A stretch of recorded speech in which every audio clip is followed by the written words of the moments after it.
La parole de Dieu est un trésor inestimable. Ne laisse pas ta Bible fermée. Oh non, non. Lis-la, médite-la, nourris-toi.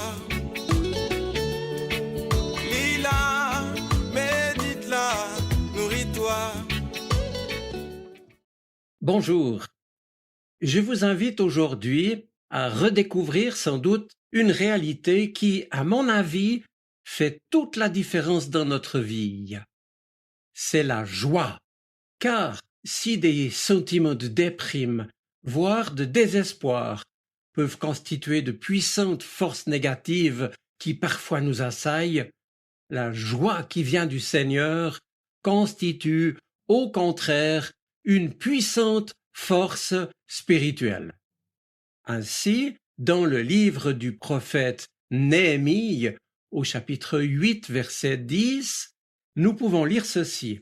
« Ne soyez pas dans la tristesse, la joie qui vient du Seigneur sera votre force. » Néhémie a transmis jadis cette promesse de Dieu à ses compatriotes qui étaient découragés devant l'adversité qu'ils vivaient à rebâtir les murs de Jérusalem. Mais bien sûr, ce verset reste d'une grande actualité pour nous tous et pour tous ceux et celles qui vivent le combat de la foi. En effet, le Seigneur nous encourage à ne pas nous laisser aller à la tristesse, mais au contraire à lui faire confiance. La joie du Seigneur sera alors notre force. Dans la Bible, la joie n'est donc pas seulement une émotion, mais bien une force qui donne de la qualité et de la résilience à notre vie. Et cela parce que son fondement est en Dieu lui-même, nous dit l'Écriture. Il est certain qu'il existe un rapport direct entre notre joie d'une part et notre force intérieure d'autre part. La joie du Seigneur est notre force. Le prophète Ésaïe, quant à lui, associait la joie à la venue du salut parfait de Dieu. De même, mais cette fois dans le Nouveau Testament, la joie est liée à l'annonce de la bonne nouvelle du royaume.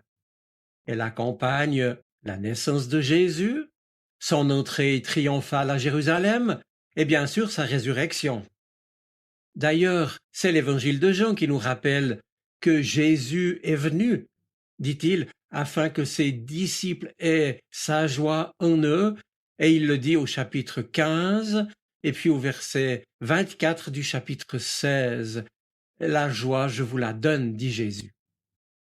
Cela dit dans le Nouveau Testament, cette joie est également liée à la venue du Seigneur, c'est-à-dire à sa parousie, comme disent les théologiens, c'est-à-dire à son prochain retour.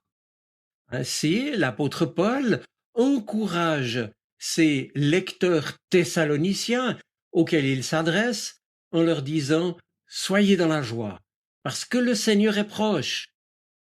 Et Paul renouvellera cet appel à la joie dans sa lettre aux Philippiens, chapitre 4. « Réjouissez-vous toujours dans le Seigneur ». Je le répète, réjouissez-vous. Parce que le Seigneur est proche, c'est parce que le Seigneur est là ou parce qu'il va arriver que Paul nous invite à nous réjouir. Un peu comme nous nous réjouissons bien sûr de la venue d'un ami ou d'un proche.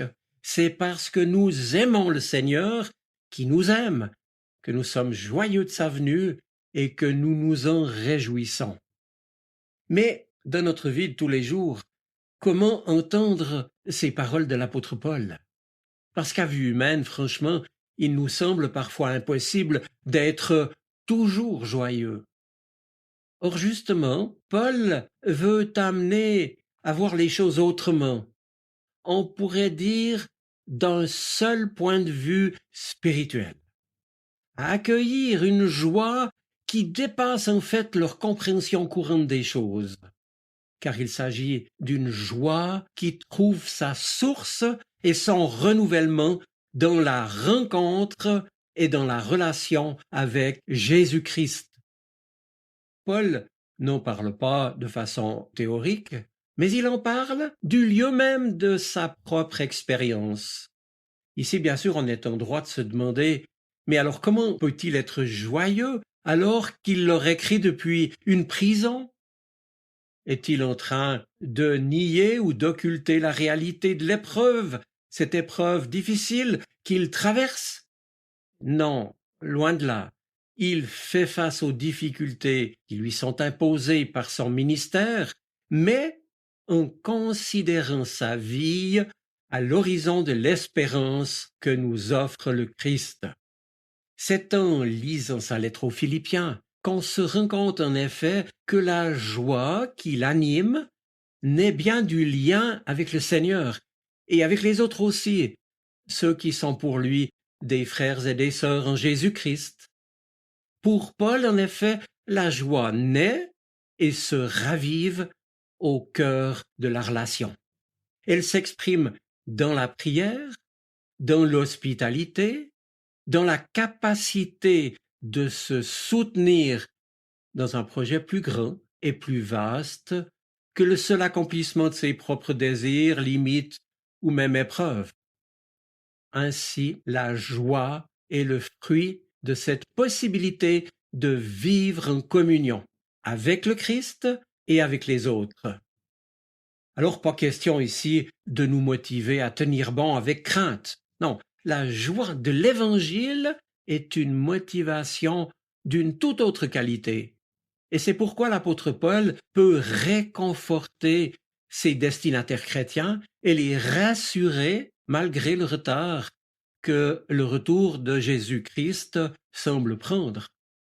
Et Paul ajoute simplement que dans cette attente, il serait bien de vivre en cohérence avec ce que nous avons reçu pour nous édifier et nous réconforter mutuellement. Attendre le Christ, mais en vivant de son amour et en le partageant. Paul vit pour le Christ, pour les autres et avec les autres dans une communion spirituelle renouvelée par l'action de l'Esprit de Dieu qui agit en lui et au travers de lui. Et même au cœur de l'épreuve et des difficultés de toutes sortes, même en prison, je l'ai dit, éloigné des Philippiens qu'il aimait bien, il peut faire l'expérience d'une communion, d'une solidarité humaine et spirituelle qui ne peut que le réjouir, qui donne du sens à la vie et à ce qu'il traverse, et le faire vivre, lui, Paul, d'abord, en tout temps, dans la reconnaissance. Cette joie est donc devenue pour lui une force de résistance, malgré les heures sombres et ses combats. Réjouissez-vous dans le Seigneur, écrit Paul. Cela signifie, trouvez votre joie, puisez votre joie dans la présence du Seigneur qui habite en vous par son esprit. Réjouissez-vous d'être unis à lui, de lui appartenir, de vous savoir entre ses mains, de recevoir de lui la force et le courage, et cela un jour après l'autre. Lui est fidèle et il ne vous abandonnera pas. Personne ne peut nous prendre notre joie quand elle est fondée en Jésus-Christ ressuscité. Et c'est en communion les uns avec les autres que nous pouvons tenir ferme dans notre foi, en priant les uns pour les autres, en nous soutenant les uns les autres. Pourquoi? Parce que cette joie n'est pas seulement causée par nos dispositions personnelles, bien sûr que non, ni d'ailleurs uniquement par la présence de Dieu, mais parce qu'elle est véritablement divine, elle vient de lui. Ainsi, déjà dans l'Ancien Testament, le prophète Sophonie annonçait ceci: Dieu mettra en toi sa joie. La citation exacte du texte hébreu est la suivante: Le Seigneur ton Dieu est au milieu de toi comme un héros qui sauve. Il fera de toi sa plus grande joie. Il se réjouira à grands cris à ton sujet.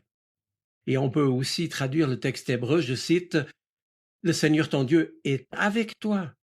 Il est fort et t'assure la victoire. Et lui-même rayonne de bonheur. Il pousse des cris joyeux à ton sujet.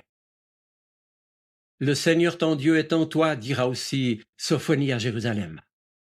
Il est donc inutile de le chercher où il n'est pas. Et Paul ajoute, le Seigneur est proche, parce qu'au fond, par son esprit, il est déjà là, tout proche de nous, au plus intime de nous-mêmes.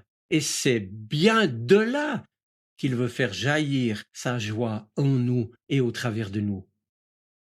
Mes amis, c'est quand nous accueillons et que nous laissons grandir en nous la joie divine, que nous devenons sensibles dans la joie à ce qui fait la joie de Dieu. Je vous souhaite une bonne semaine. Soyez bénis. Amen. La parole de Dieu est un trésor inestimable. Ne laisse pas ta Bible fermée. Oh non, non.